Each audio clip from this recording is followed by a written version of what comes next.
Welcome to Very Honored Frater BT's Esoterinerd podcast, episode 45, in which I interview Laurie Romano, Soror Aatenku Akunsekhet. But first, I wanted to take us up the path of Tav and briefly establish a temple in Yesod.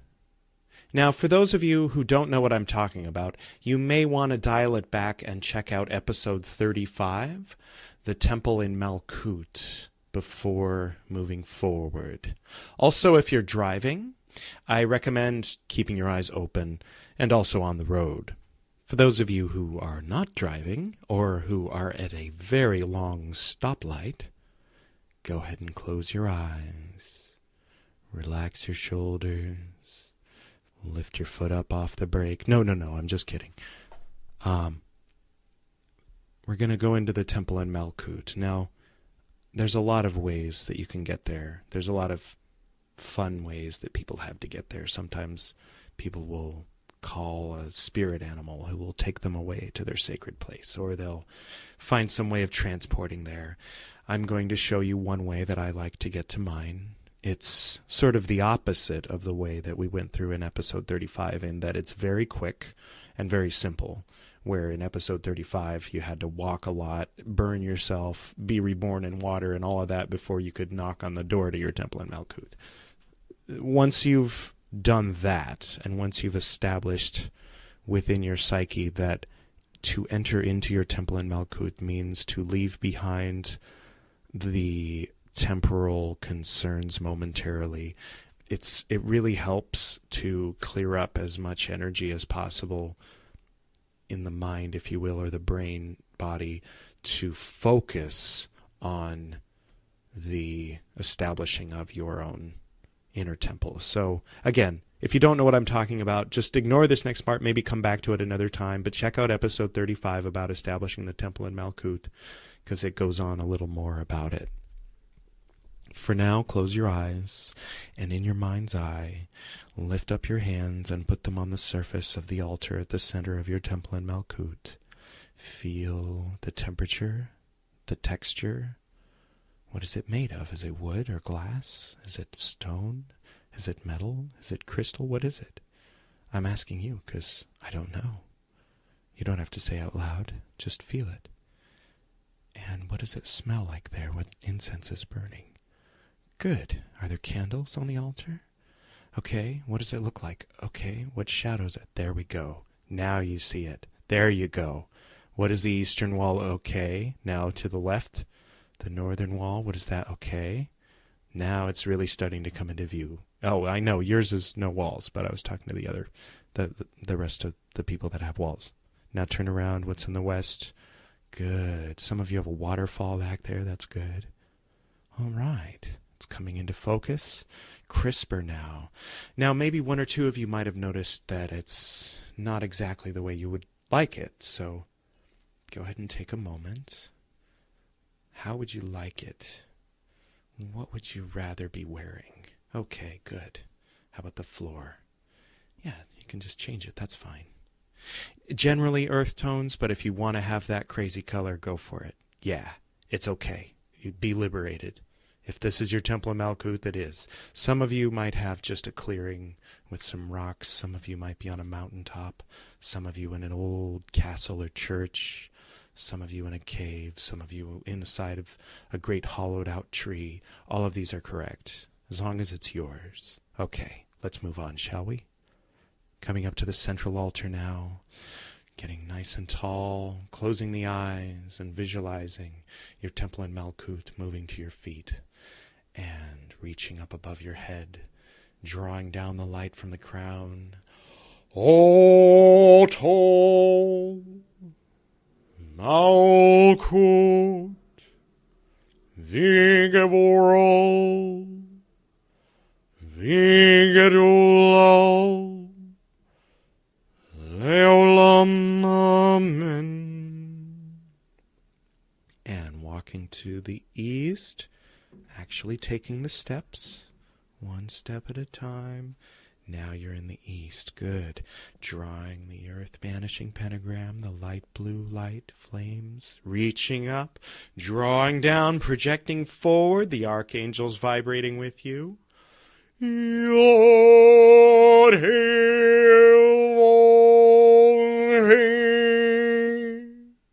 Sign of silence. And drawing with your thumb that white line, walking one step at a time. What do your feet look like? All the way to the south. Drawing another blue pentagram. Reaching up. Drawing down. Projecting forward. Stepping with the left foot. Adonai. Sign of silence. Stab the center. Draw the white line to the west.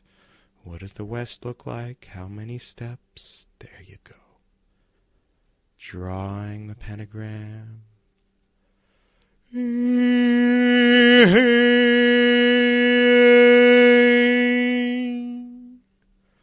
Sign of silence. Stab the center. Draw the line to the north. One step at a time. Drawing the pentagram. Reaching up. Drawing down, projecting forward.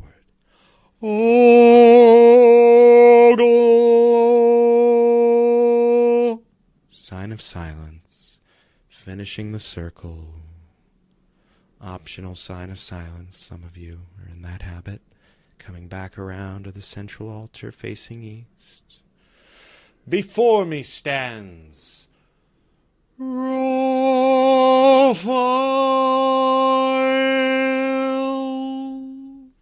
Now remember, we're banishing, so the archangels are facing outward.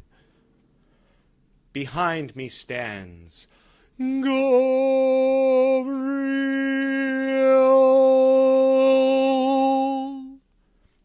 And on the astral you can see behind you, so you see the blue and orange. On my right, Michael.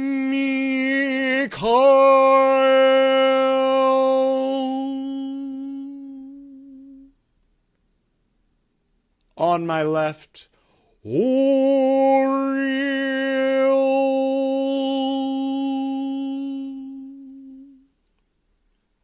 For before me flames the pentagram, and behind me shines the six-rayed star. Ata Malkut Migavoron Migadullah Leolam.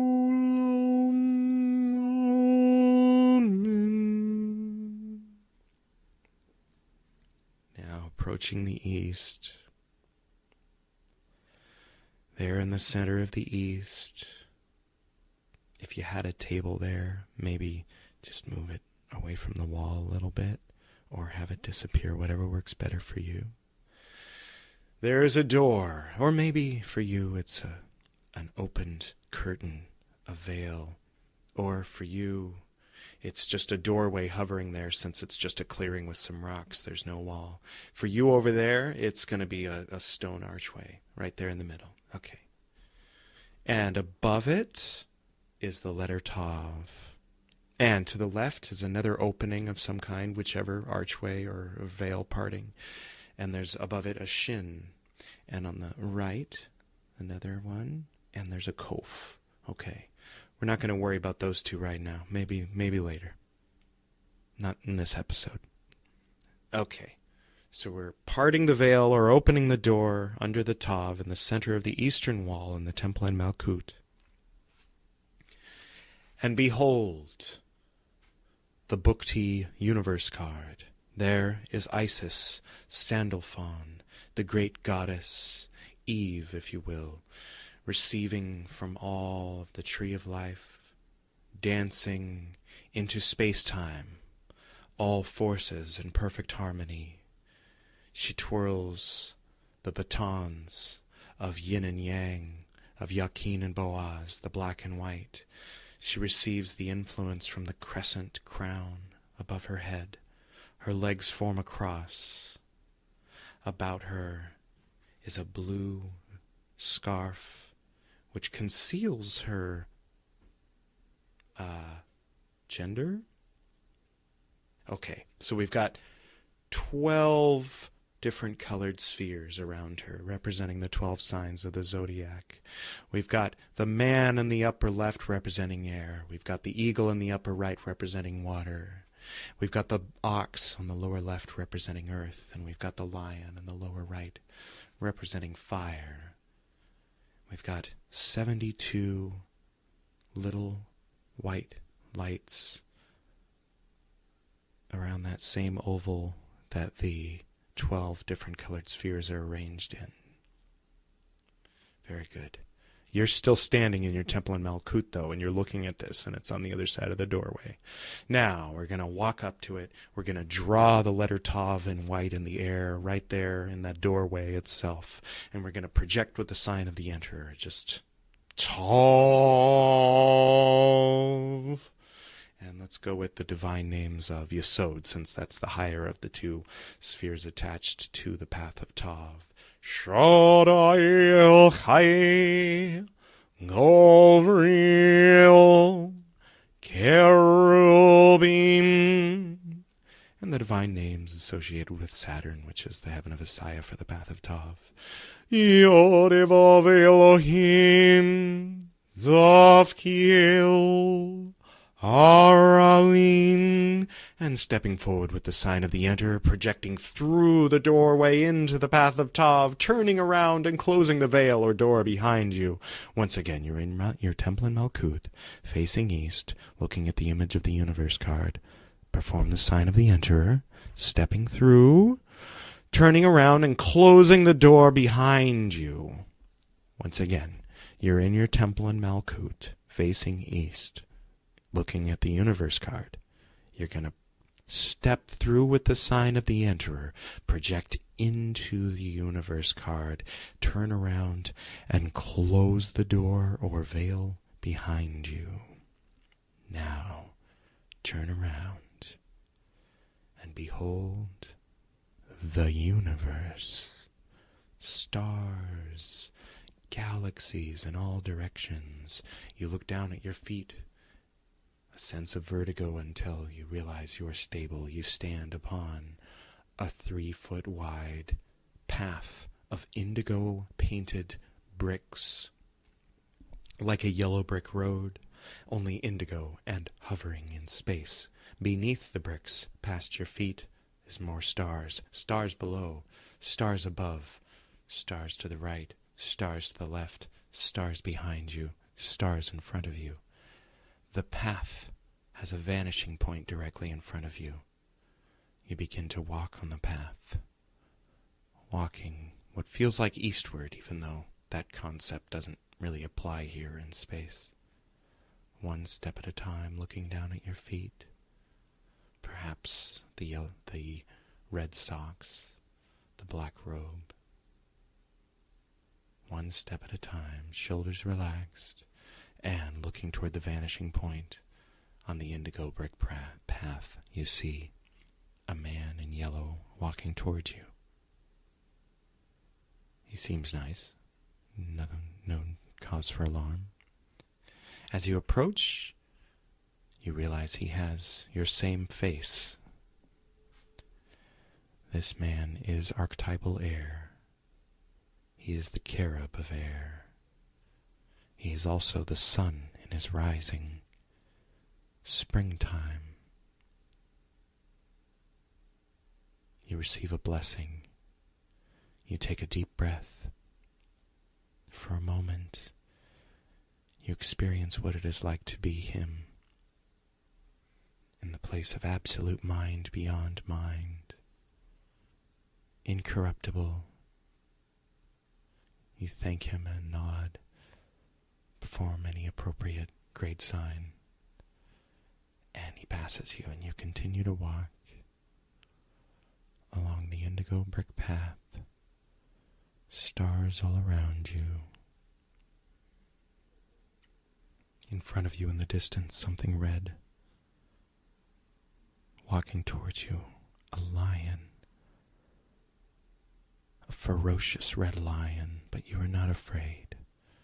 He stops in front of you, and you in front of him, and you nod, and you feel the redness of your own blood, the fire,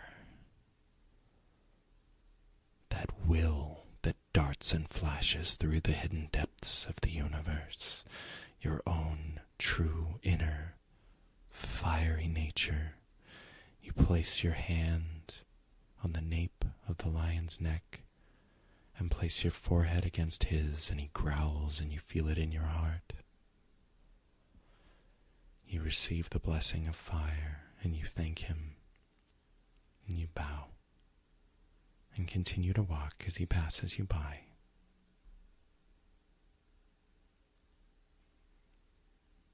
Walking on the indigo bricks, starry night sky all around. In front of you in the distance you see a large teal blue eagle. Sharp eyes. He flies towards you and lands in front of you quickly. He lowers his neck, and you know exactly what to do. You climb upon his back, and you hold on, and he lifts you up off the path, up into the heights, down into the depths, to every different possible world. You and the eagle look to a pink star, and immediately you arrive, and you see the crystalline palaces and the outer planets, and you see the ghost-like fiery beings in the rainbow aura, and then to another, and to another star, to Sirius. The 3 stars, one collapsed into a diamond, one white and one blue, and the beings that dwell there in the subtle realms. And finally, when you are uplifted and smiling at all of the infinite, joyous journeys and sorrowful ones which you are sure to experience and to remember having experienced, the eagle returns you to the path. And with this great blessing of water, this contentment to be in present time, however it may seem, remains with you, and you thank the eagle, and you understand now the sharpness in the eye and the smile, and the eagle flies away. You continue to walk on the indigo brick path with the starry night sky all around, and in front of you you see a black bull. The bull sits down on the path, and you stop. And you wonder how you're going to get around this thing. And then you remember the red socks, and you remember the red handle on the sword of the Hyris, and you remember how to make the world turn. And you reach into a pocket you just realized you had, and you pull out a big red cloth you just realized you had, and you start to hold it up in the air going, "Toro, Toro!"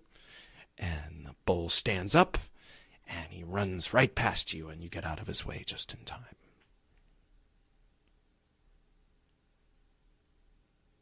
And you continue walking. And you reach the end of the path, and you see a black pillar on the left and a white pillar on the right, and facing you in between, a lady of light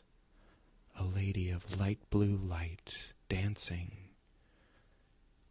the cosmos into and out of existence. And you step into that place where she stands, and you turn around and cross your arms over your chest, and suddenly you have more than 2 arms and more than 2 legs, and you too are dancing with the Shekinah.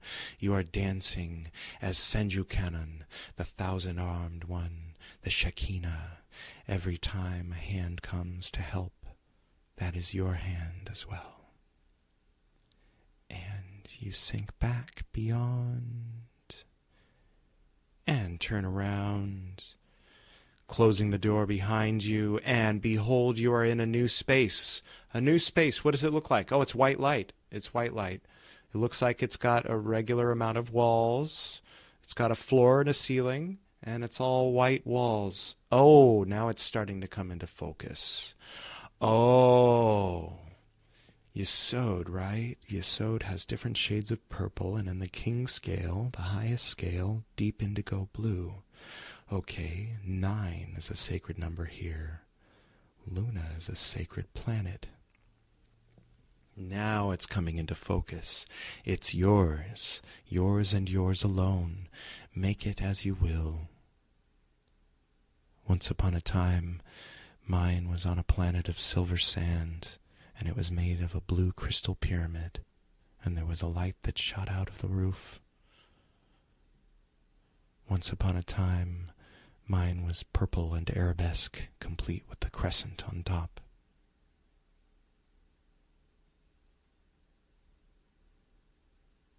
It's yours. Make it your own.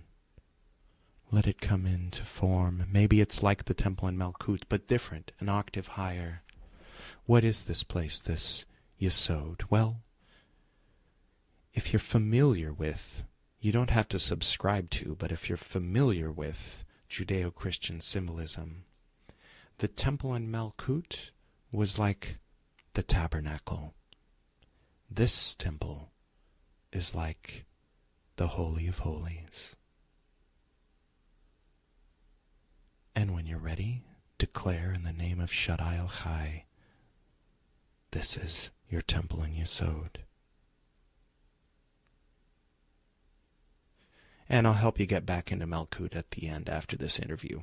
So without further ado, let's get to that interview, shall we?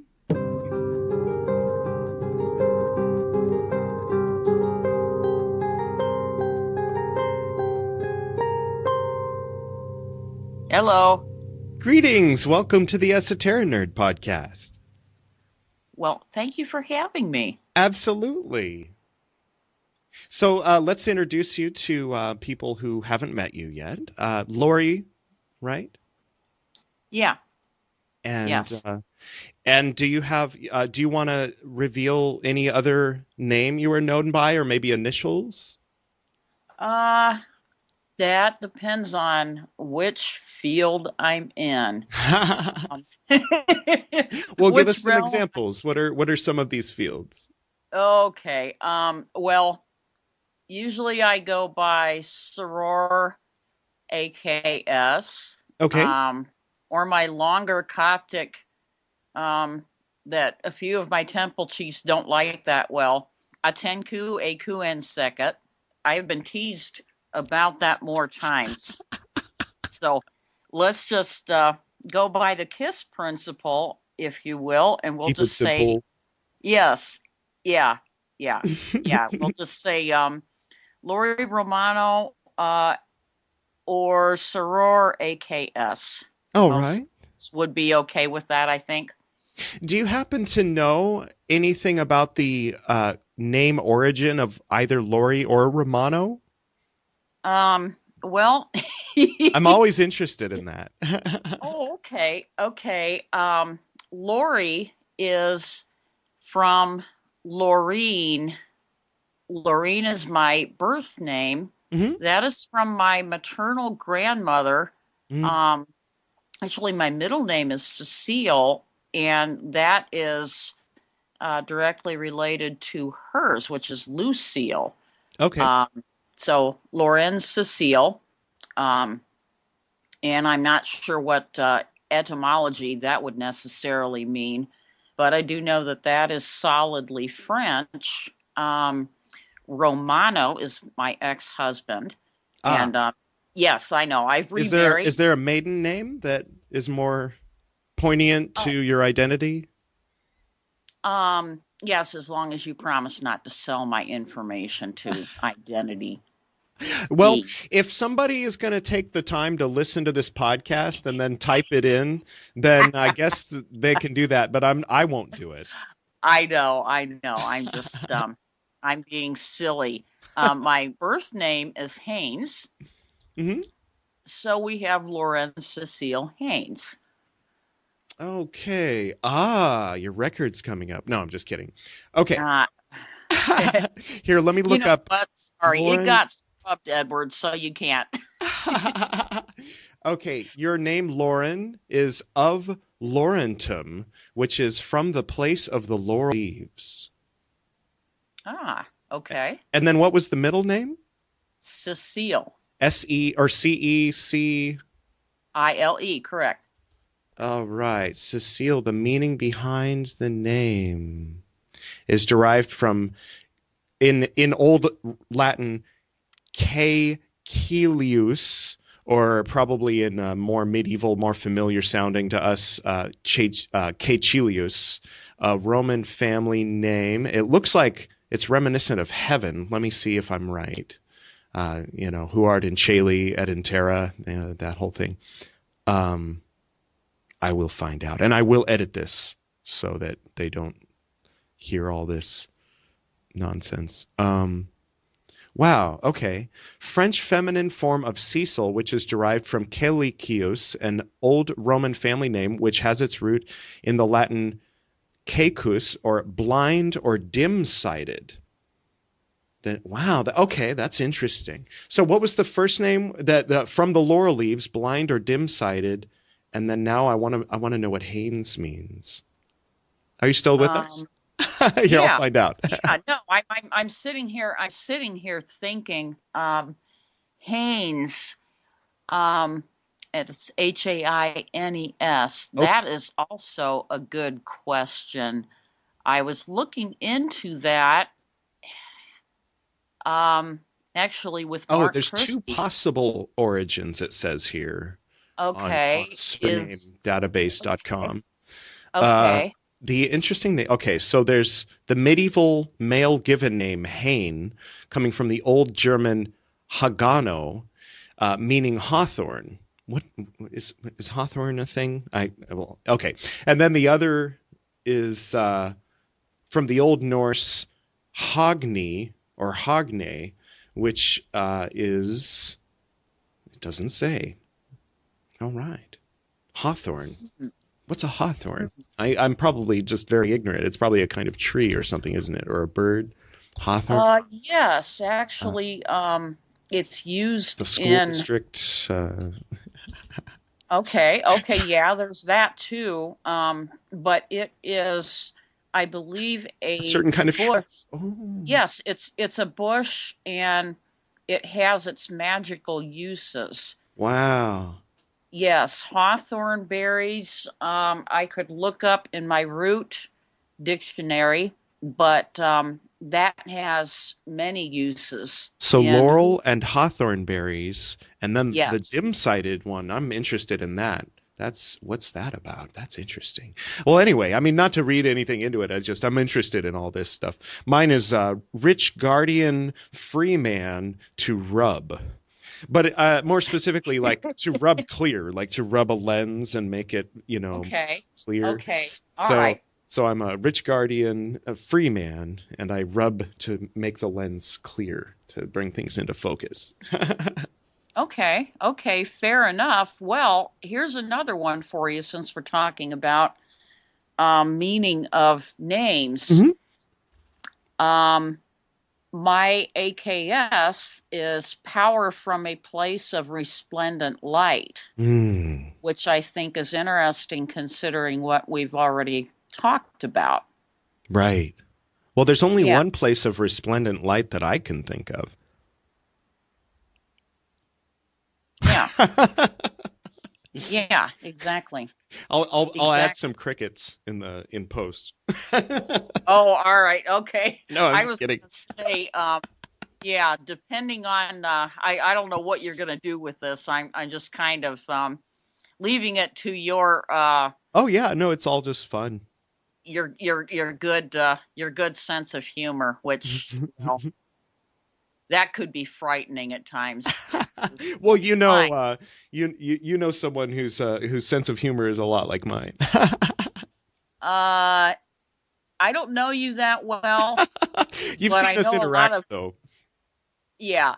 I have found that many folks that are either in or around this magical current that we know and love have their own brand of twist. Yeah. Yeah. Some of us are sicker than others. Yeah. Yes. It's true. Yeah, I think that, some people they want to get weird, so they become, Thelemites. But some people really want to get weird, so they want to, go to the source and then find their own twisted form of Golden Dawn. Okay. Which I find kind of interesting because why make yourself into something? Why not just interact with the energy and just be? That's just me. Yeah. Well, that's a good question. I mean, if you're asking me, at a certain point, I did make myself into something. So why did I do that? That's a good question.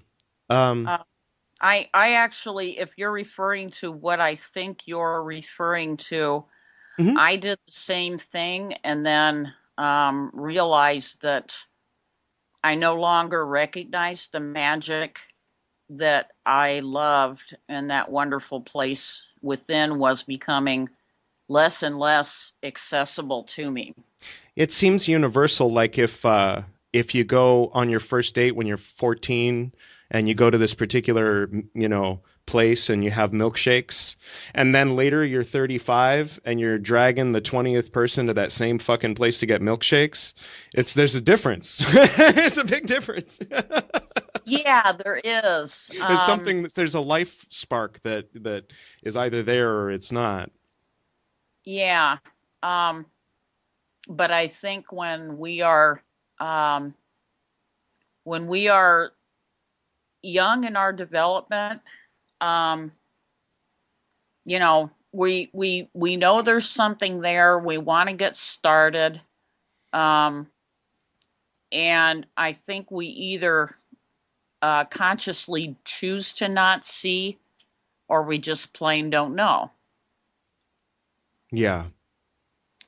And um, then we find ourselves making excuses, and you know, you either make excuses or you lie to yourself or um, something. And then you begin to lose track of what actually brought you into magical training in the first place. Um, and that's kind of frightening, Yeah. and um, there are shysters out there. Luckily, I have found more good people than shysters. Um, but in dealing with, I mean, it seems like I've met more people that have had experience with shysters, than good people. But Yeah. um, since I left my first order, which I did in the early part of 2014, um, shortly before meeting Mark. Uh, since I left there, I've met luckily more nice people. Yeah. That's good.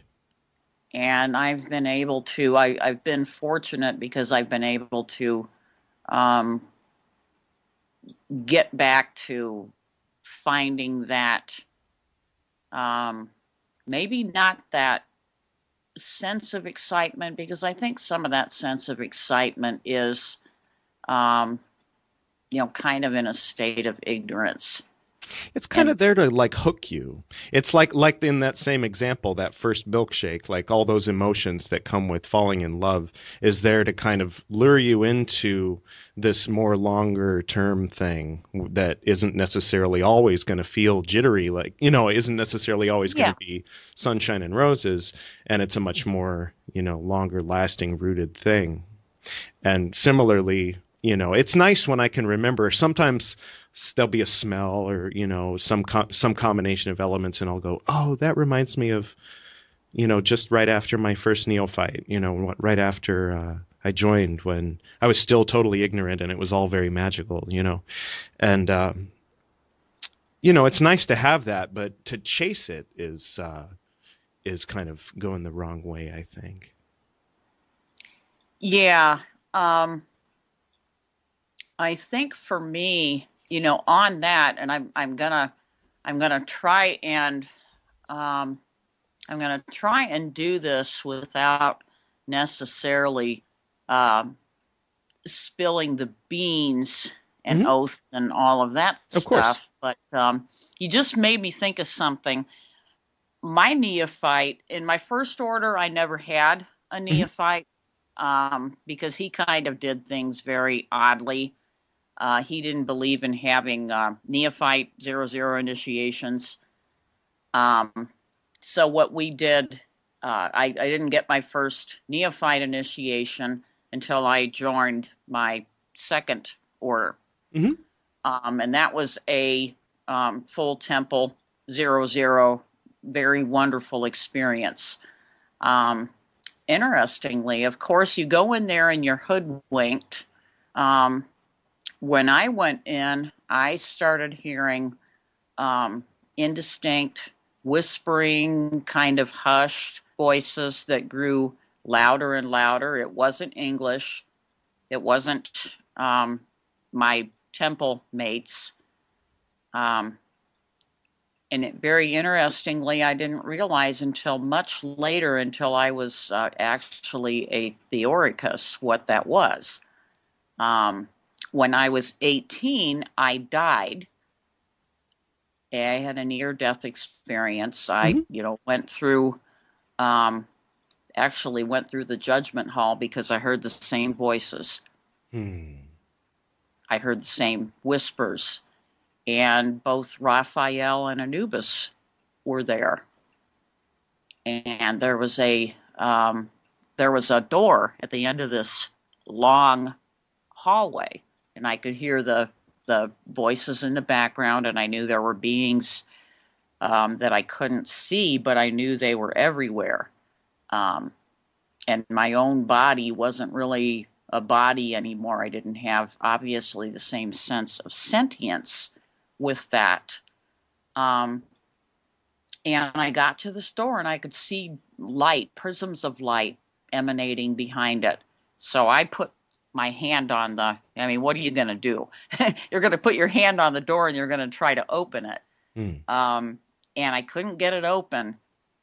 And Raphael told me, it's not your time yet. You have a lot to do. And then I came back. And then when I came back with a thump into Hmm. my physical body, which was in a hospital elevator. Um, and then I had the nausea and just really confused. I just had no idea what the hell, you know. Yeah. And And had you been working at all with Golden Dawn Current before that? um, that happened when I was 18. And no, I hadn't been doing anything. So it's I very hadn't been. interesting because usually Raphael and Anubis, together, if someone said that Raphael and Anubis together, I'd be like, oh, you're doing Golden Dawn work. They usually don't end up in the same room together unless you're a religious studies major or a Golden Dawn practitioner. So it's just kind of interesting No, that you were already tapped into that current. yeah, and I don't know. That was when I was 18. Um, I've had um, magical abilities since I was a small child, but I never really did anything with them. I didn't really start doing anything with my magical stuff until I was 45. I'm Mm. 52 now. So I was a relative latecomer to the game. Well, in the old traditions, they'd say, live your life, do your thing, raise your kids, figure it all out, and then when you're in your 40s, get into magic. So, I mean, on one hand, you did it right. You did it traditionally. That's I interesting did that it you. insane. I started as a teenager, like Crowley and all these other people who lost their minds. Um, well, You haven't lost your mind, Oh, you don't. because I've You haven't heard my other podcasts. uh, actually I've heard enough of them to know you haven't lost your mind. I can get it back. Crowley, Crowley, I have a thing about Crowley. I know that he's contributed a lot, and I do like his 30 Theorems of Magic, but I have also read a lot of his stuff where he can't string together a coherent sentence and thought, and I really object to that Right. strenuously because Yeah. I mean, but it, looking at, oh, sorry, I don't mean to cut you off. oh no, you go ahead. Did you want to finish the thought at least? Yeah, okay. He can't string together a coherent thought, or nor can he write it. And I guess to me, the thought of a magician who's going to be dealing with universal forces and controlling huge forces with, all that potential, and you can't even string together a coherent thought or sentence. Hmm.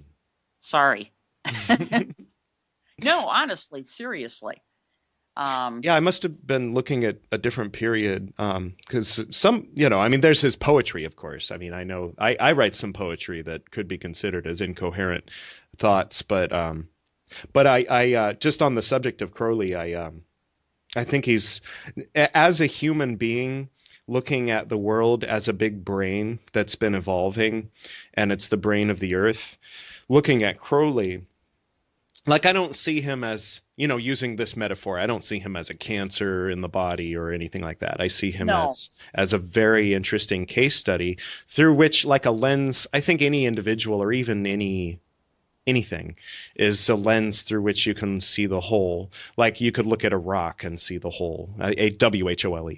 That yeah, you could look through a prism and look at rays of light and see a manifestation of the whole. And you can look at Crowley and see, wow, here's a boy that was born, and grew up in Victorian England and went through the original OG Golden Dawn. And wow, what a trip, that he went through all that, and that heroin was the cure for asthma at the time, and so it was just taken for granted that he had to get back and do his heroin, and he liked boys and girls in a time when that wasn't even something that was talked about as a thing that happened sometimes. And no wonder he called himself the Great Beast 666. I think that was his mother's nickname for him when he was young. So I mean, he's a really interesting individual. He lived, he died, and he had his and also, in addition to that, he brought attention to the occult, and specifically the Golden Dawn, because really there were 10 orders going on at the time of the Golden Dawn, and the only reason we know about the Golden Dawn is because of Crowley, and then that the resulting interest of Regardie and where Crowley got everything, and thus his publishing of everything, and thus the reenactment orders that we're both a part of.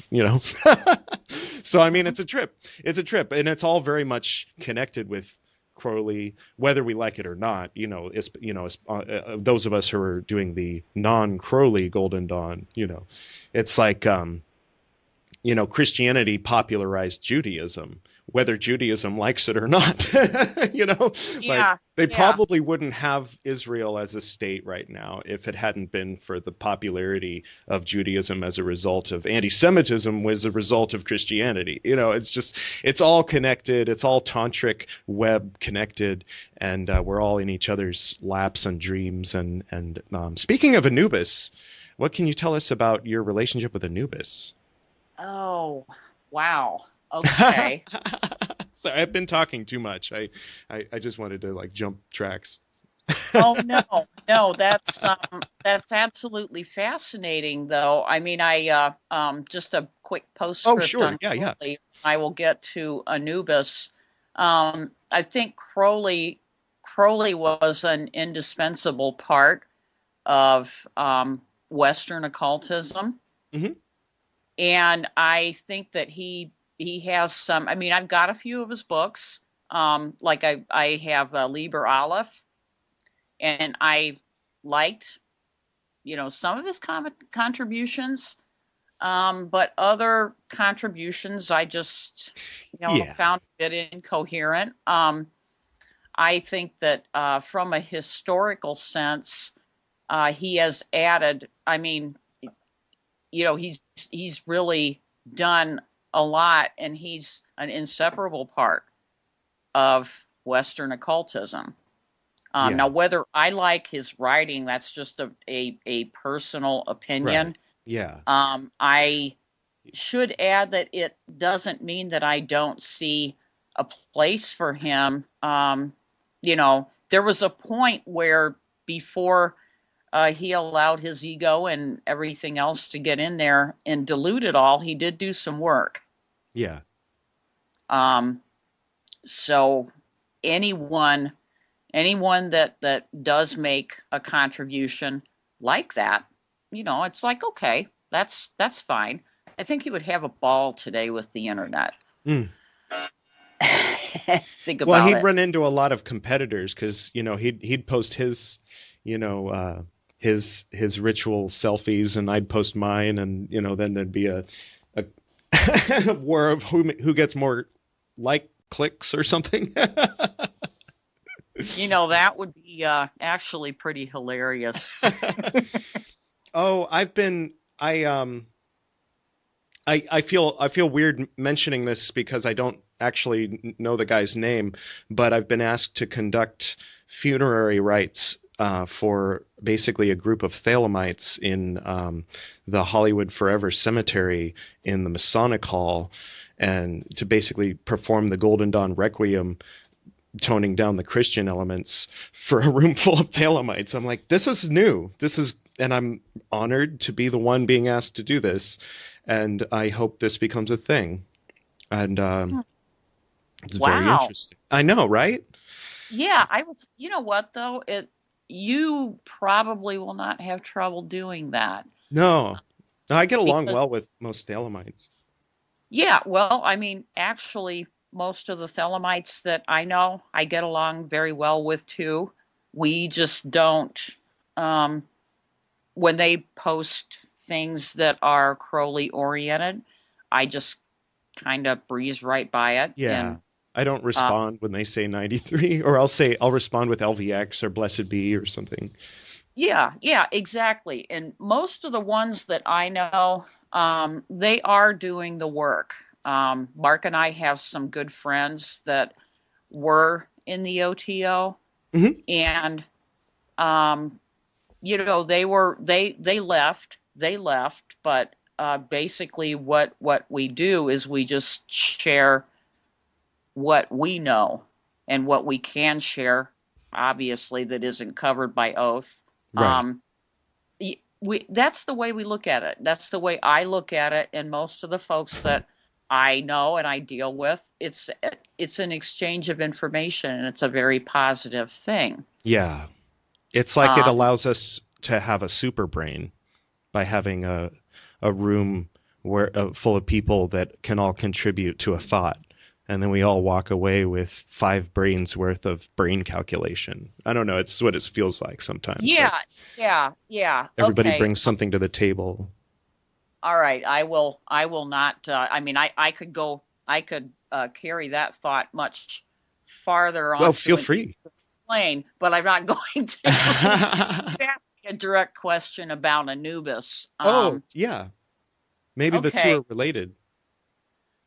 Um, that is a possibility. I started working with Anubis. I'm thinking 2010, 11ish. Um, and what happens was I just started having dreams where I would see hieroglyphs. I started seeing him, um, hieroglyphs, paintings that, for example, you would see on pictures inside a tomb. Hmm. I started seeing all of that. And fairly early on, I saw the Judgment Hall in my dreams. Um, and then Anubis himself started coming to see me in my dreams. Um, I just had lots and lots and lots of Anubis What's dreams. that like? What does he look like in person? Well, I mean, I've visualized him a lot, but I can't say I've had a dream where he showed up and was standing in front of me. he's very tall, and he does look like a jackal. He has the head of a jackal. Um, he has a collar that has multiple colors, blue, red, green, bronze. Um, most of the time, his body is dark. He has a tunic. Sometimes it's bronze.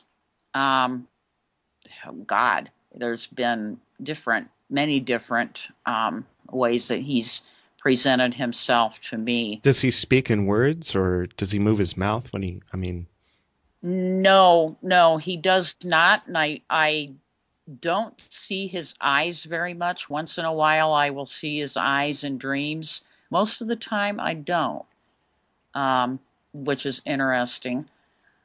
When he starts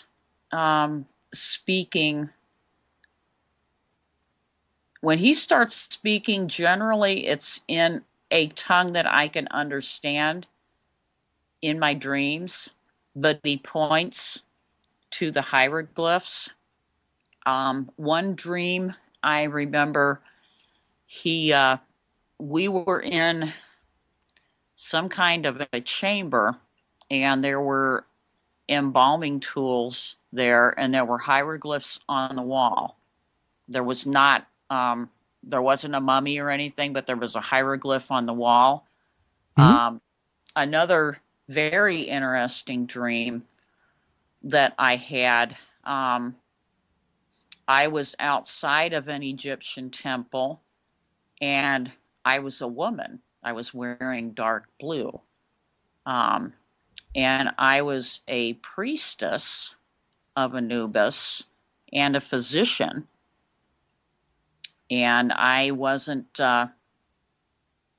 able to tell anybody what I was doing because you just didn't do that. That was stuff that you Right. like It was we do protective. today. Yeah. Yes, yeah, very much so. And in another dream, I was in a white sarcophagus, an Anubis color, Anubis shape, white sarcophagus, and I was being carried.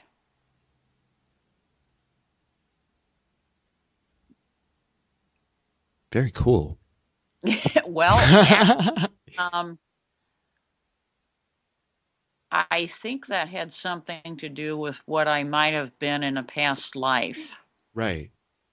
Um, and I've run across a few things in one of Terence Duquesne's books about the jackal divinities of ancient Egypt.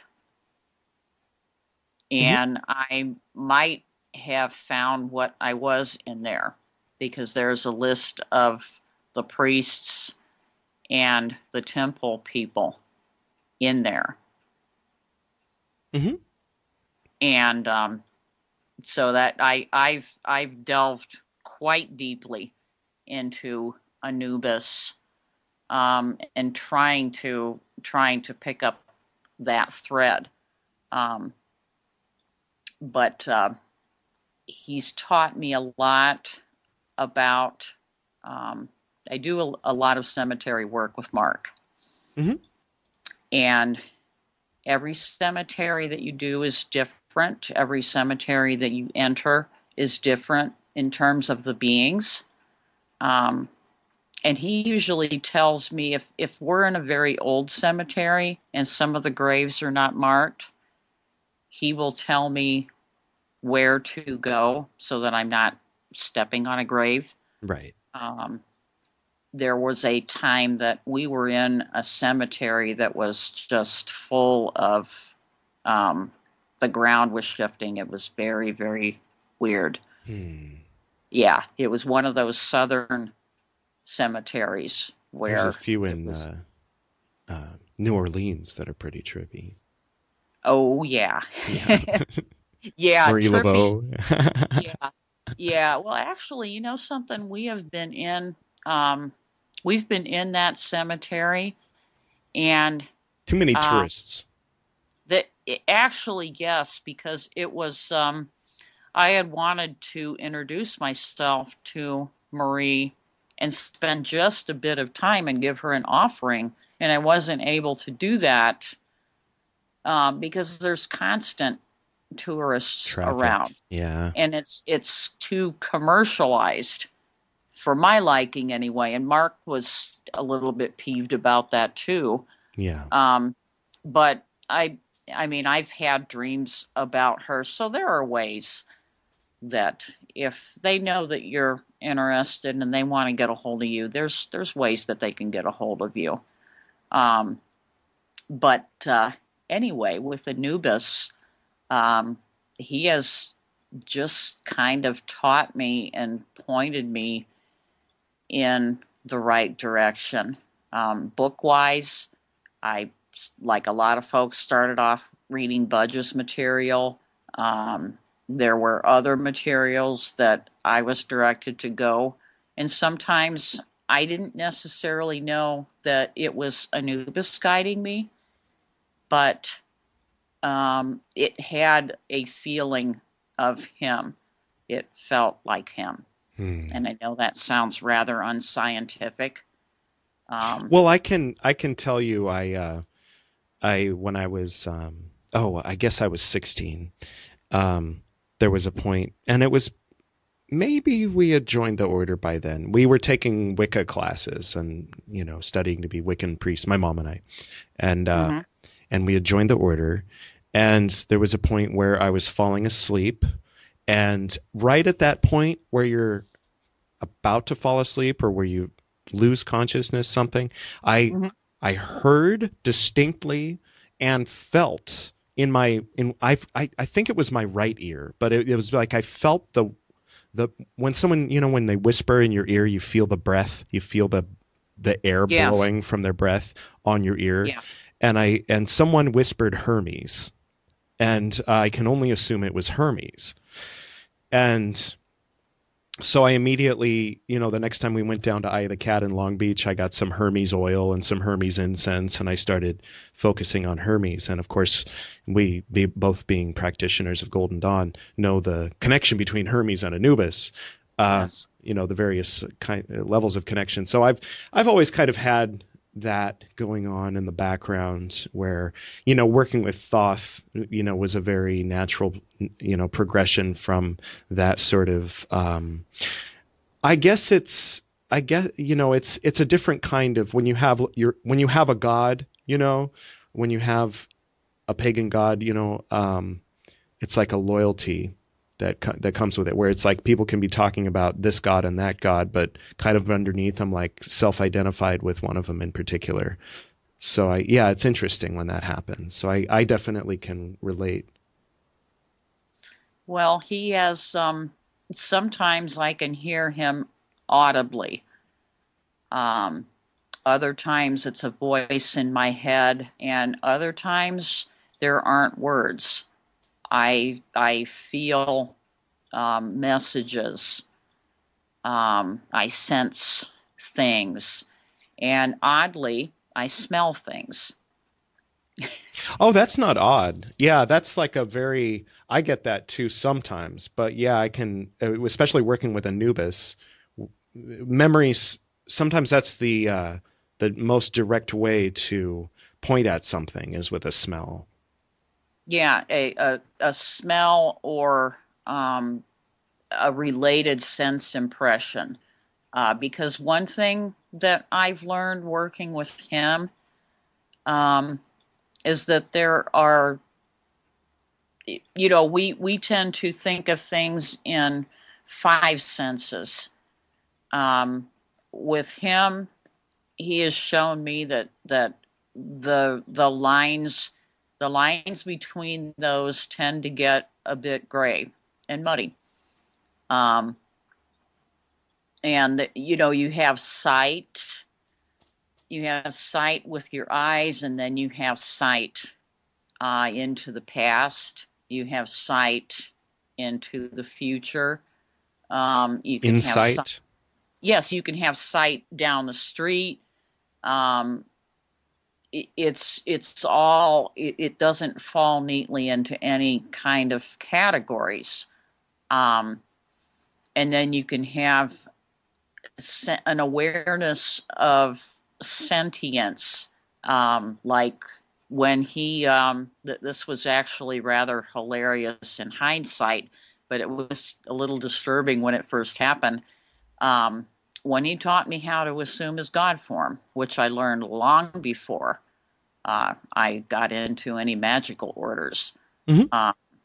And actually, in my present order, they don't teach you how to do that until you're a 5/6. But anyway, I already know how to do that because I was actually delivering newspapers sometime, oh God, in 2011-ish, 2012 or something, and that was a wonderful job that I needed to take because I couldn't find anything else. But you do what you got to do. And a big sounding dog was barking at me and snarling from behind a fence. And I thought, well, this dog's going to just burst through that fence and he's going to have me for breakfast. And then I felt my body changing. I felt myself. There was like a twisting sensation, and I grew ears, and I grew a snout. The dog started barking, stopped, completely shut up. Wow. Yeah. So that was my first experience with a God form. And I was, that kind of sets you back a few feet when that happens to you and you don't know what it is. Yeah. And at first I thought, God, I didn't know I knew how to shapeshift. Okay. I mean, when you get on this path and you start to uncover magical abilities, you develop a relationship with them. But if you are unaware of certain things happening, it takes a bit of time to get used to that. Yeah.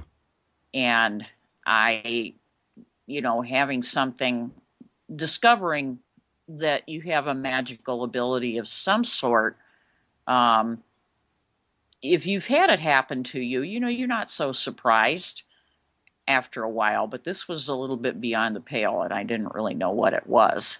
I learned later what it was, but, and then other times he will communicate with me directly.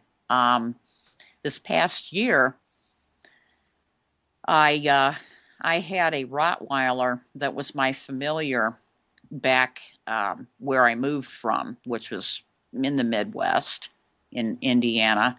And she was ill. She came down with liver cancer quite suddenly.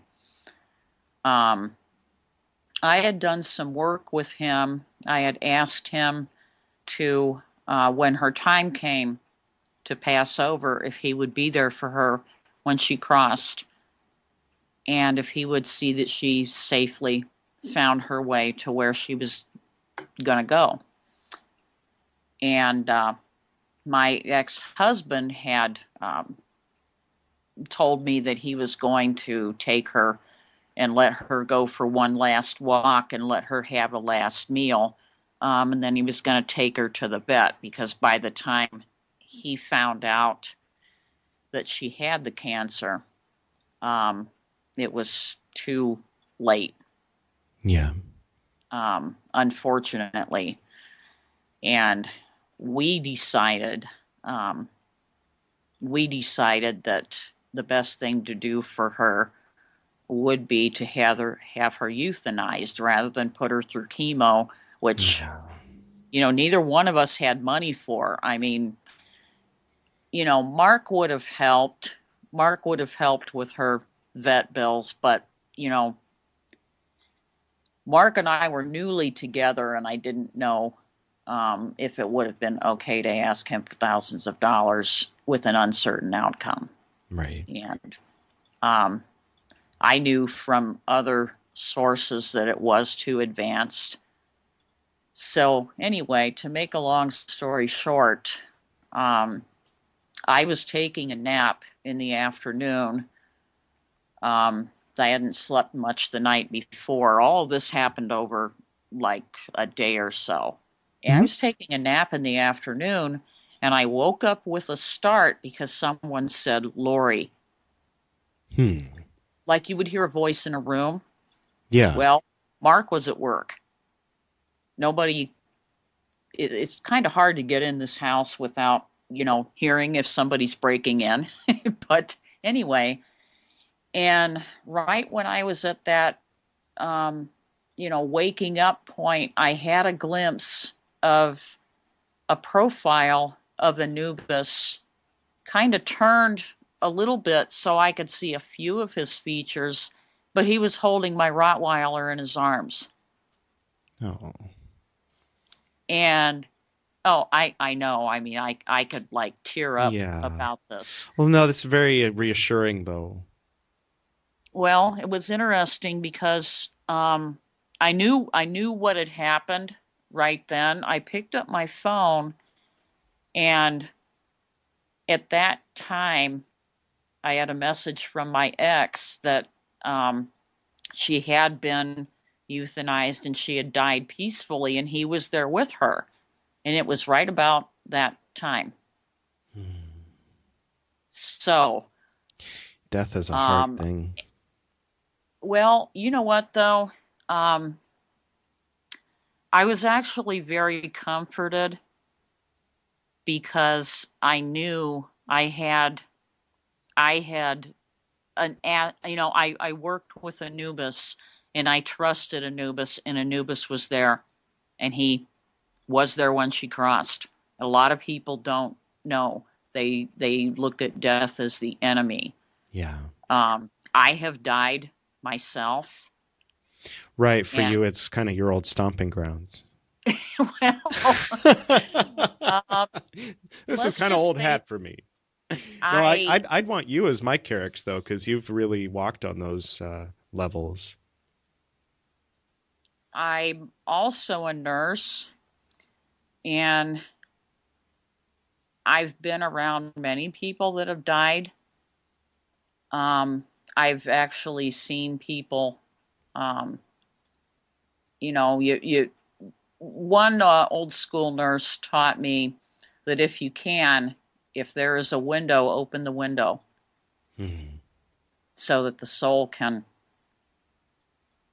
fly, can get to the stars. Which, if you're familiar at all with what happens to the Ba will go out to the stars. The Egyptian pyramids are laid out like that Right. on the inside.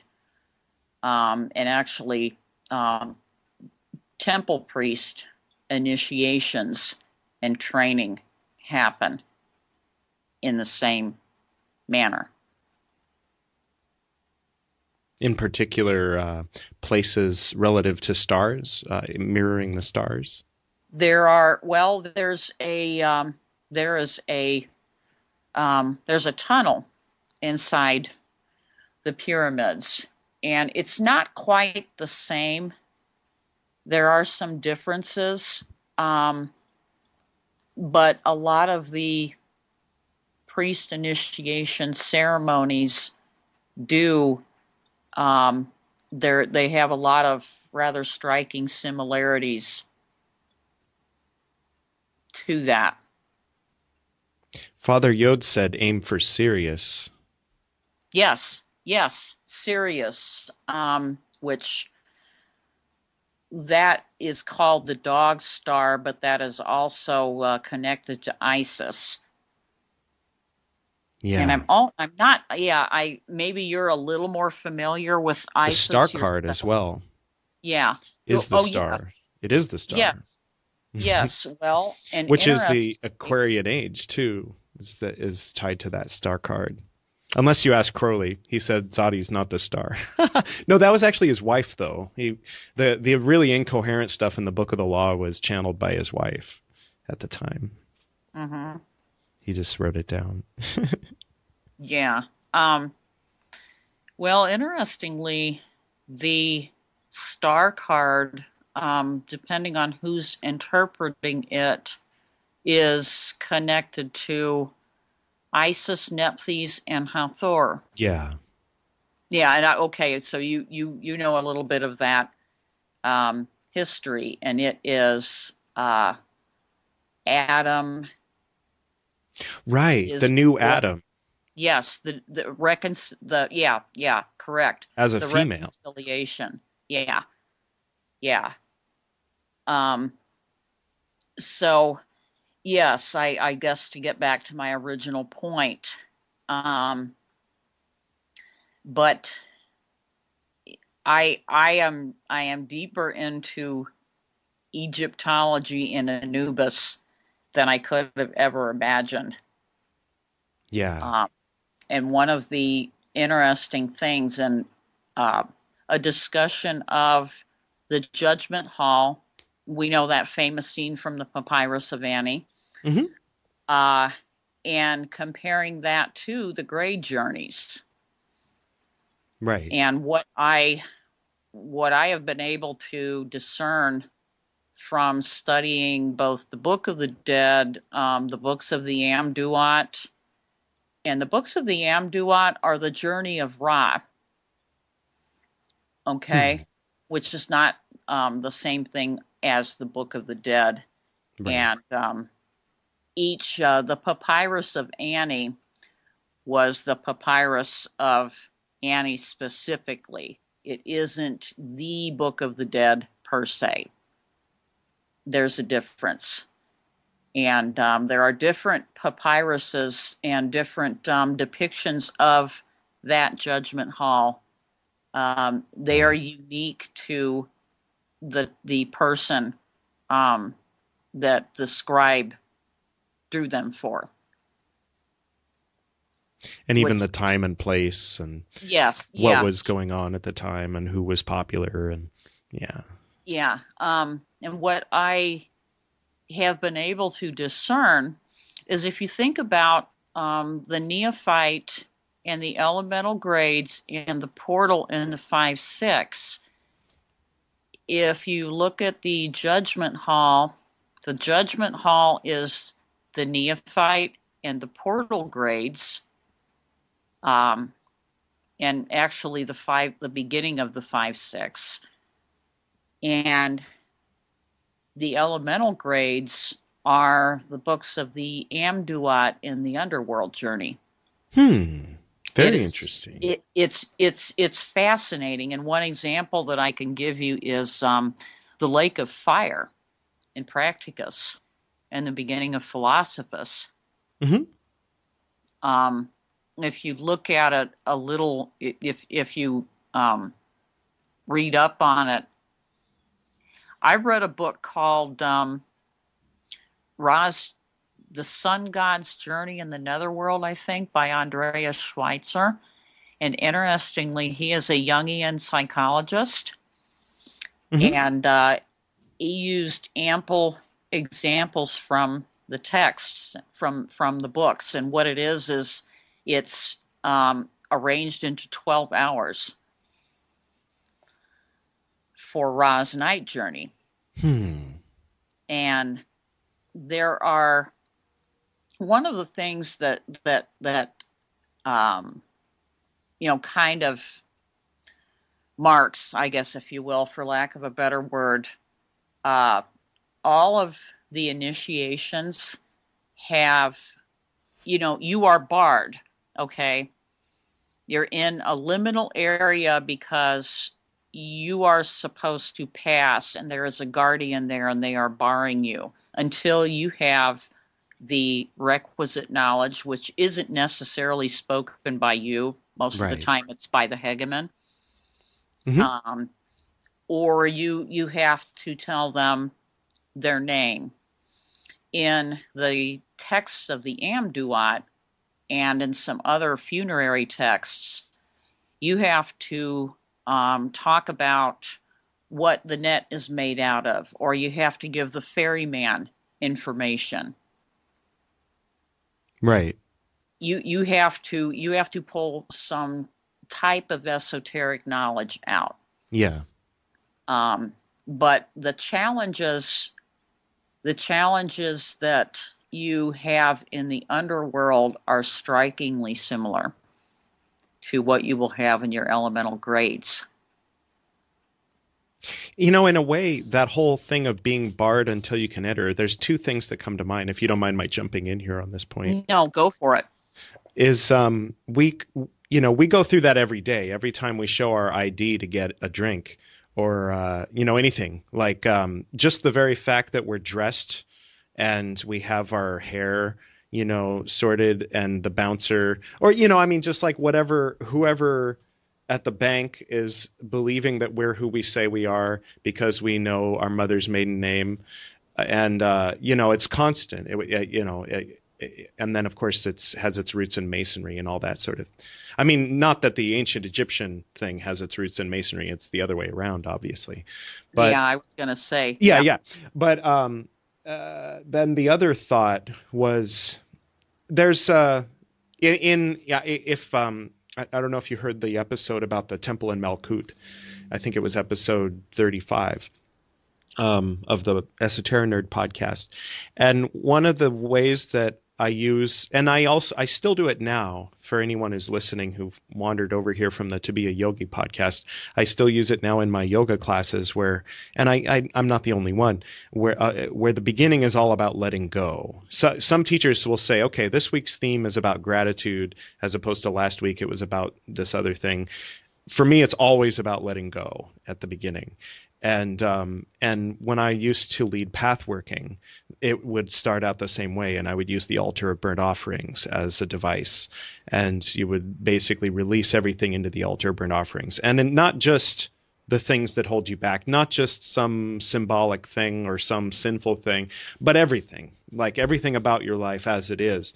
And the idea being that you're not destroying your life as it is here in the world. You're allowing you to reorient yourself to a type of being that is not so dependent upon your keys and your wallet and your name and your car and your house to be a solid thing, to be a solid operating being. And then once you get past that, then I have people get reborn in the laver of brass. And then it's like, but since we're talking, I mean, I don't say this, but I mean, basically the idea is that we're still going to be a human. We're still going to walk around and have arms and legs. But now we're going to go into our temple in Malkut. And I try to always go through that inner process before I enter in my temple in Malkut. I don't want to soil my temple in Malkut by visualizing myself in it until I have died to my mundane nature, not because of some misunderstanding about the oneness of everything, but because of that very thing of you cannot pass to the next level until you either give something up, or until you know the name of the guardian, or the knowledge of how things operate on the other side. Like, for instance, if you're going to go into a laser tag game, you need to know what laser tag is, and you need to know that you're going to aim for this. There's a lot of things that you need to know. So you need to have the esoteric knowledge of how that astral world operates that you're going to enter into, because the guardian is there to keep you safe, so that you don't go in there thinking it operates like this other level and then end up, permanently ceasing to exist as an individual or something. Well, one of the interesting things that comes to mind is, it's not, initiation never ends. That is one thing that I will thank Mr. Crowley for. And, it isn't that you die in this. Okay, this This is Well, not. transform is a better word. Yes. Like the death card. Yes. Transmutation, absolutely. Um, you become Osiris-like, okay? Or you become immortal. Yeah. Well, You awaken become, to the immortal yes, underneath. yes. You become immortal, and interestingly, with that, I think it is in the 6th hour. Ra unites with Osiris, Hmm. the slain Osiris. At midnight. Yes, exactly. That, Kephra, the sun at night. yes. Kephara, the sun at night, and it isn't. There's not a lot of difference when we sleep. When we sleep at night in bed, or when our mind sleeps, and we go through our life and we are unaware of what we truly are. Yeah. There's very little difference. There was very little difference to the ancient Egyptians. And they didn't have any hang-ups about including their magic as a component part of their religion and their life, as we do.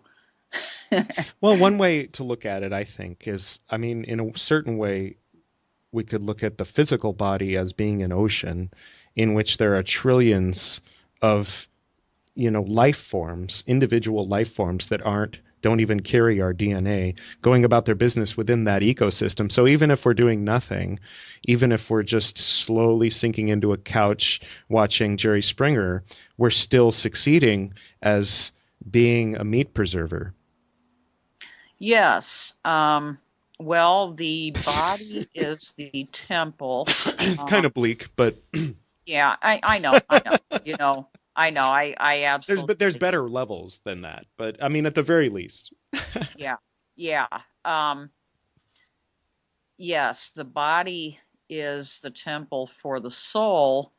In that state, whether you're completely oriented out, and you're totally into Jerry Springer, or if you're deep in meditation and you find that place where there is nothing or no thing, that doesn't mean that it's void or vacant. Right. Yeah, I don't know why what you were just talking about Oh, I don't touched know. off in me. Oh, yeah. I mean, you are obviously far more advanced at Eastern um, Eastern Maybe. religion than I am, but I did enough of it. That was one good thing my former mentor had me doing early on, Hmm.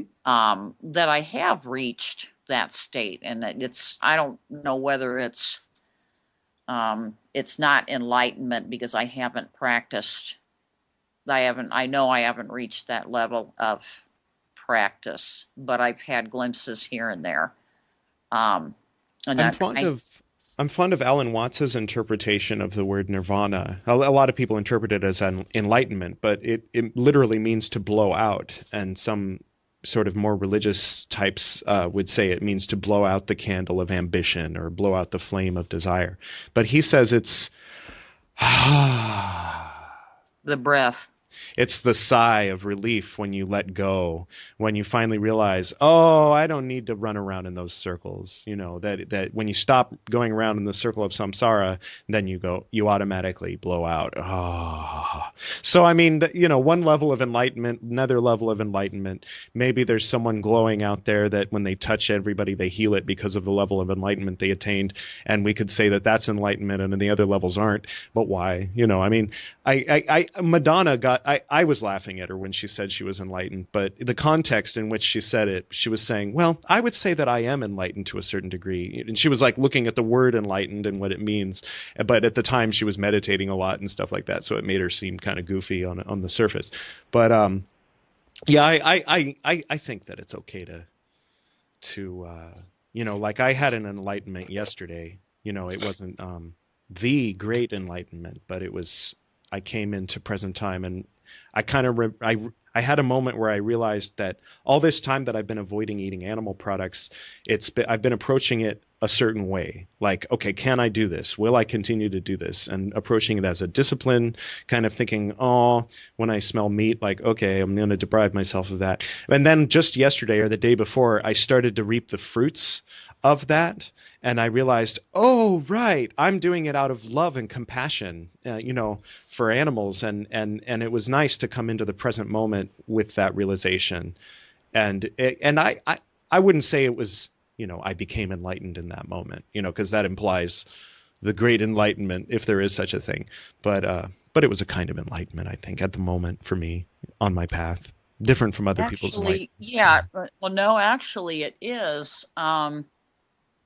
And I know that the word compassion has a much larger meaning in Eastern religion Mhm. than our understanding as Western. Yeah, But that strikes a bell in me because um, it sounds like a little enlightenment, if yeah, you will, right, a little death, because the little death is initiation, and initiation is death, and that isn't death necessarily of the physical body. That is death of old ideas, death of old thought forms, death of right. old thought forms, and rebirth of new ones in a continuous cycle. Yeah, So I mean, if you believe that everything is a cycle, and that's kind of how I choose to see it, I guess, because um, of my orientation towards um, Ra, the sun god, and Osiris, and being renewed every day. well, and looking out the window, you can't help but think in terms of cycles. I mean, there's seasons and days, like you said, the Ra's, sun going up and down, and Osiris is the vegetation springing forth and then being cut down and then regrowing after winter. And yeah, Well, Osiris is the seed. hmm, Cyrus is the seed. contained all along. Yes, and he's in the tomb because he's been slain. But yet he lives, and he renews himself, he renews life, and Ra renews himself. They renew themselves through each other. Yeah, Um,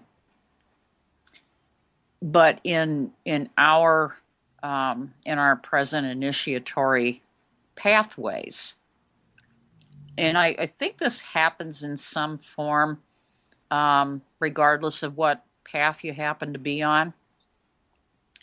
Um, you do it's rather like a wheel, and it's rather like the life cycle of things that we see. But it isn't just death. A lot of people, I think, associate uh, the judgment hall and that kind of thing with death. The Egyptians believed in living well and preparing for death. They interacted with the deities in life. They developed a relationship with the deities in life. Um, and that relationship grew. It grows, it changes, just like um, everything else yeah, in a cycle. Um, because and not there's a lot of different ideas about reincarnation and past lives. Um, but if we think about what we do and what we know about the soul within, um, I believe in that highly, yeah, and I think. doing the work with Anubis that I've done, and seeing my own self go through my initiatory process, but also see what I have seen with my own death and coming back and seeing other people die. Yes, absolutely. And that's not really, I, that's not something I discuss a whole lot of, even with magical people, because everybody's got different ways of looking at it. And Right. Yeah, people that, get very sensitive about it sometimes. well, plus it's also what we would call the mysteries. I'm presently reading something by Jan Assman, who is he's a professor of Egyptology and has written a lot of really good things. If you ever get bitten by the Egyptology bug and you want to check him out, Hmm. he's well worth the while. Um, he has written a book called Death and Salvation, and I'm reading it right now. And this just brings to mind they're talking about the Egyptian concept of death as mystery.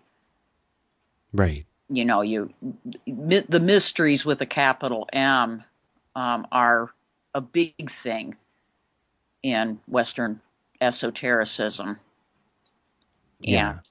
that is one thing. And we have publications that talk about what happens, in the netherworld, and what happens in the tomb.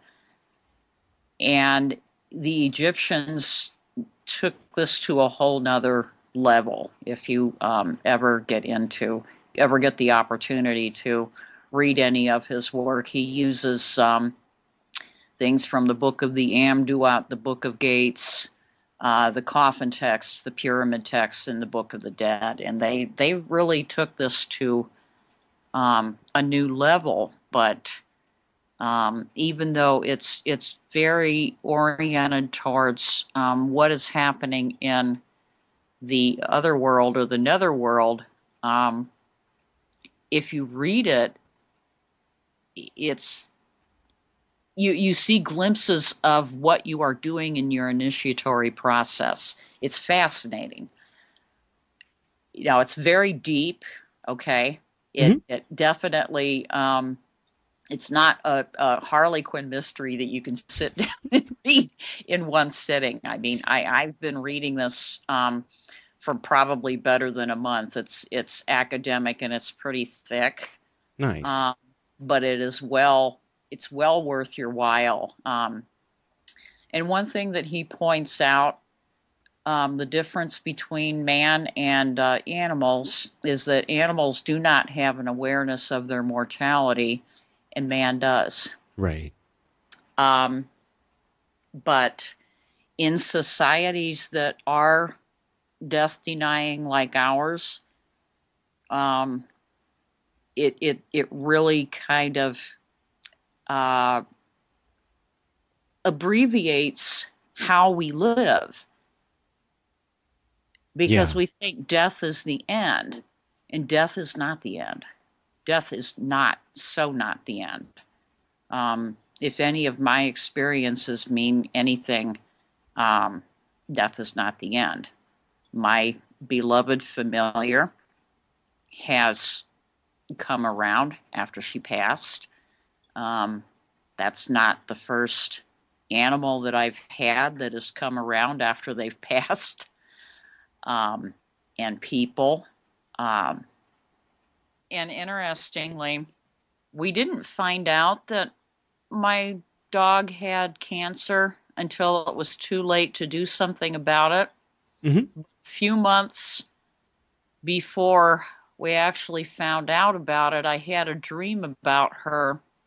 She was laying on the grass in front of my ex's house, and it was snowing, and she was motionless. She was laying on her back, and um, the snow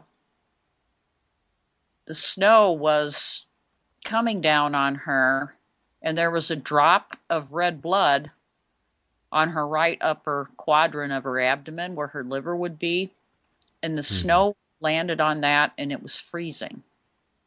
Hmm. What is a tumor but consolidated abnormal cells? Yeah. So, when I really thought about that, I thought, shit, I knew. Mm. um, yeah, but I'm still uh, there are still times that I question dreams and things like that.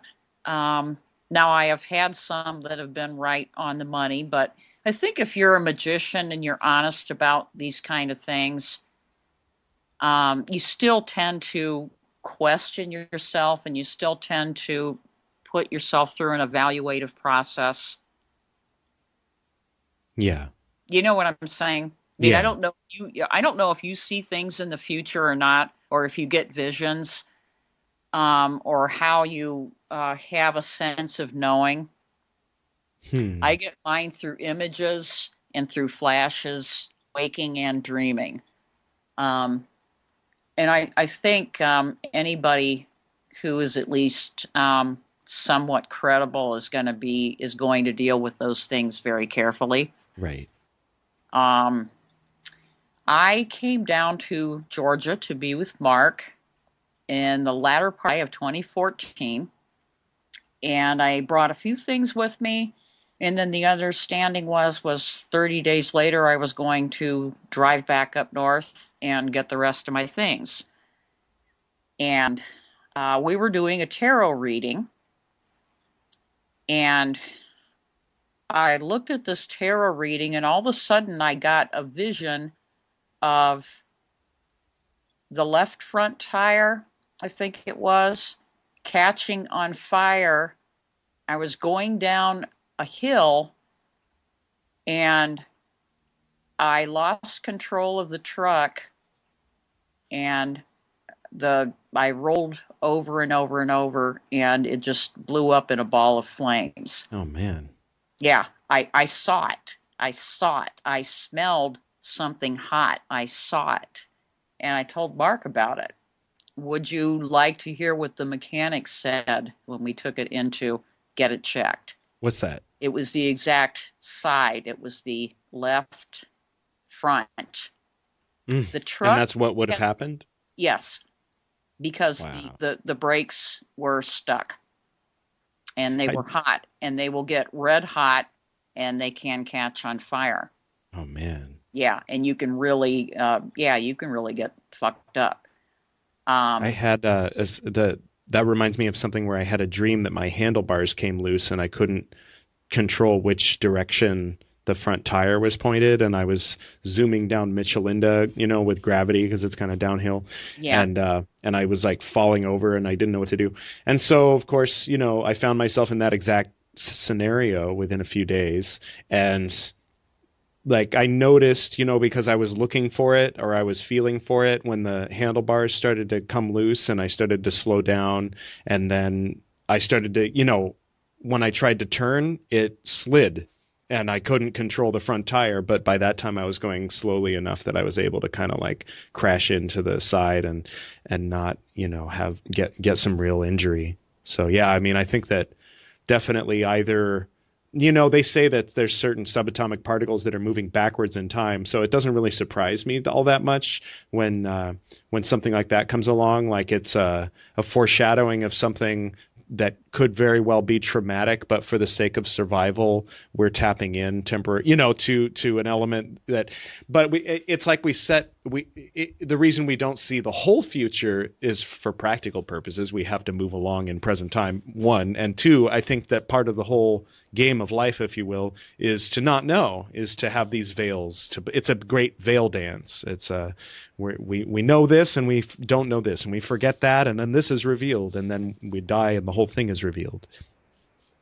it's interesting. Yeah, actually, yes. You can also see in the past. I have I have this thing where I can walk along and I can see like a empty booze bottle laying on the ground. Mm-hmm. I can see the person that threw it, Mm. see them throw it down, and I can get a glimpse at okay, this person's a bit downtrodden. They Right. feel bad. They feel guilty.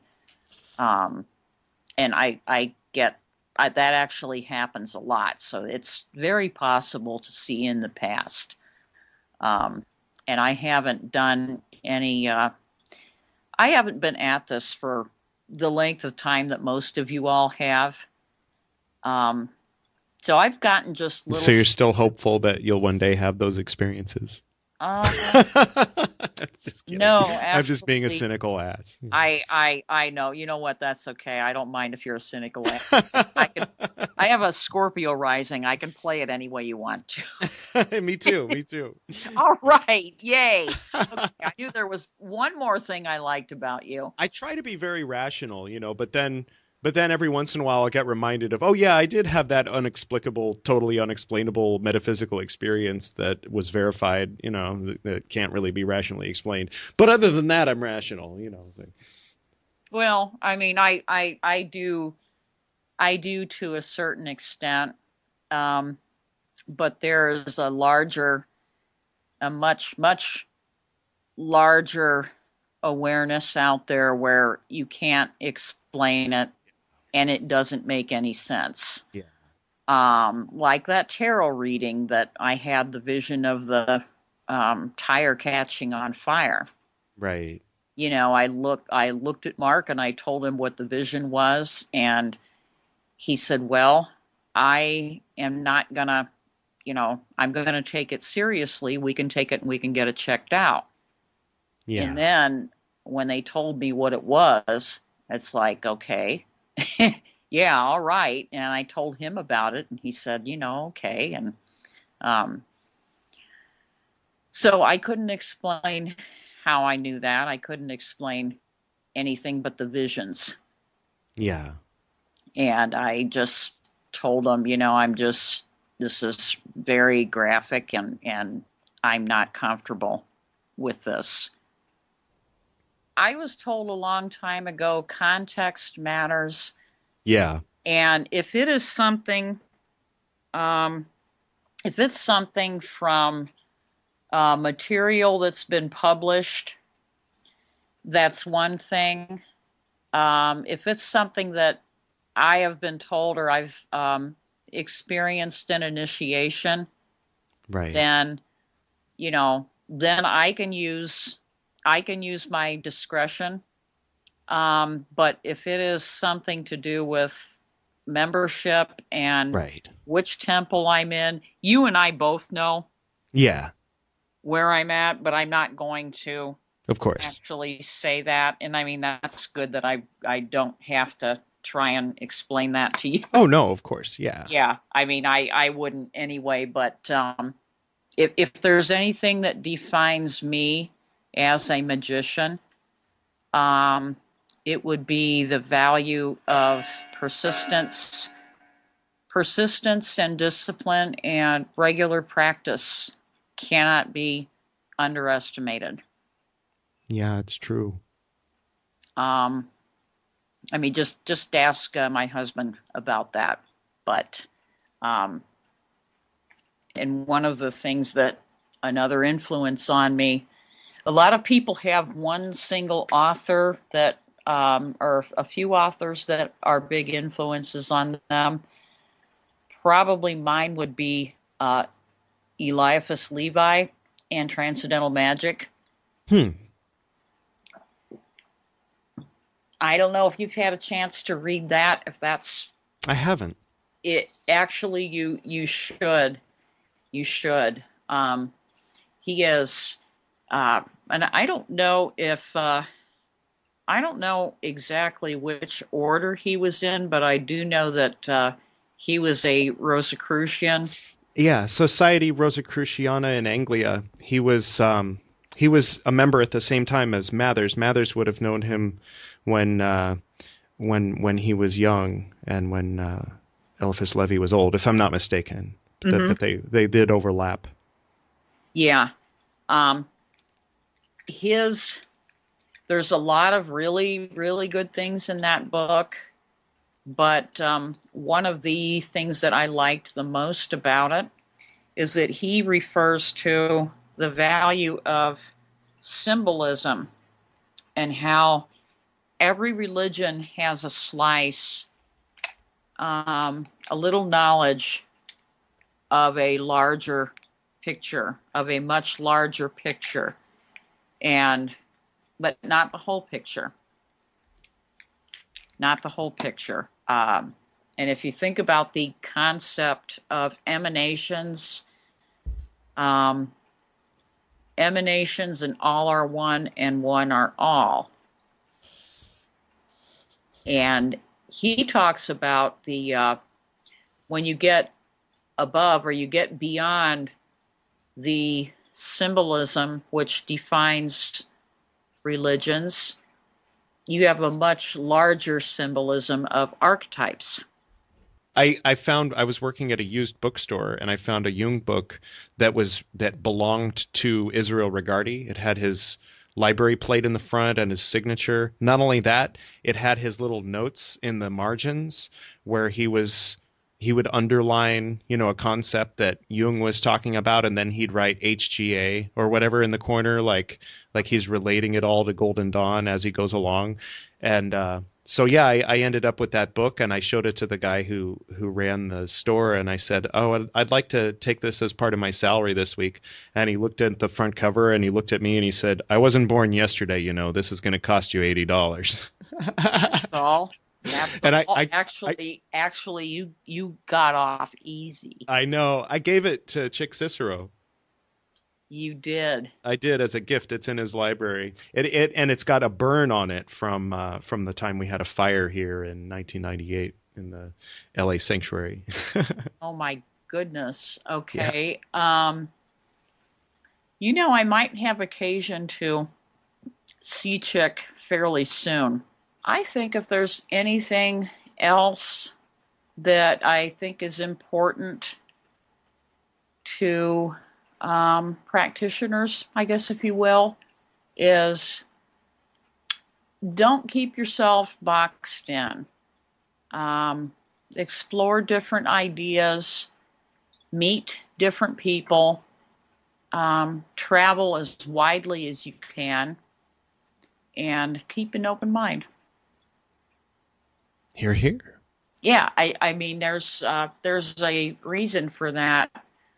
Um, I have always liked traveling, but meeting up with Mark is a traveler extraordinaire, and we've been a lot of places. And one of the most enlightening things that's really blossomed into something that I didn't even see coming was I took to New Orleans, Hmm. and I Mark and I met a couple people down there that own a hoodoo shop, and they make their own oils and they make their own incenses, and they've got all kinds of interesting curios in that shop, and they are a part of the culture. I don't know if you've ever been there. If you have a chance to go, it's very worth seeing. I went to New Orleans, but the only store like that I went to was Marie Laveau's House of Voodoo. Starling Magical. Oh, okay. Yeah.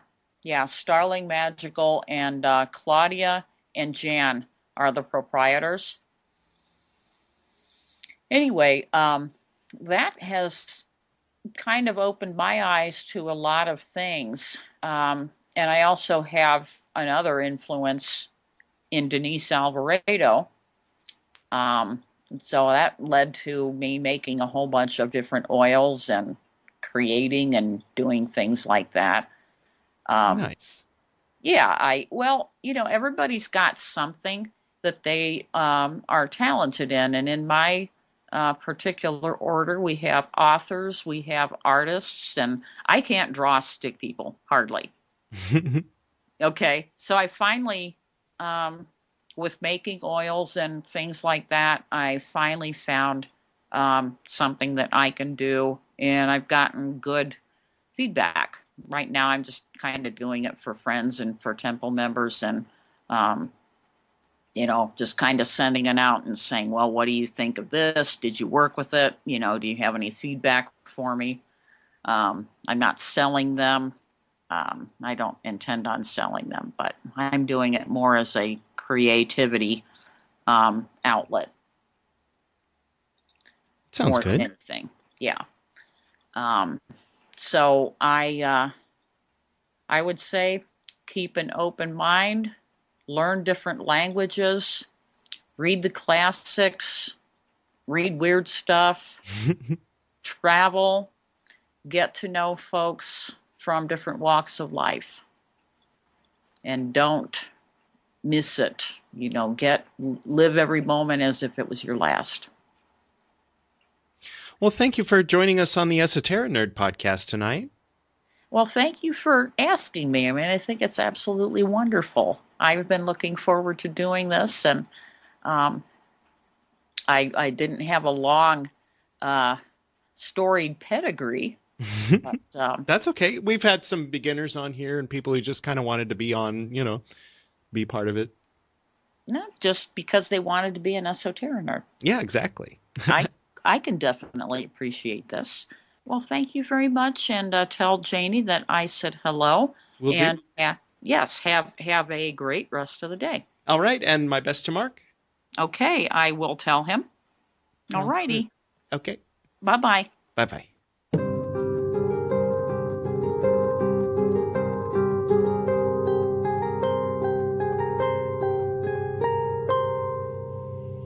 So I'll give you a simple shortcut back down into Malkut from your temple in Yesod, and then an even simpler one.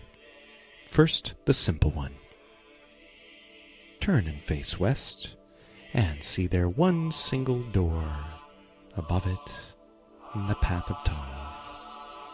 And we're going to approach it, open it up, vibrating Adonai Haaretz.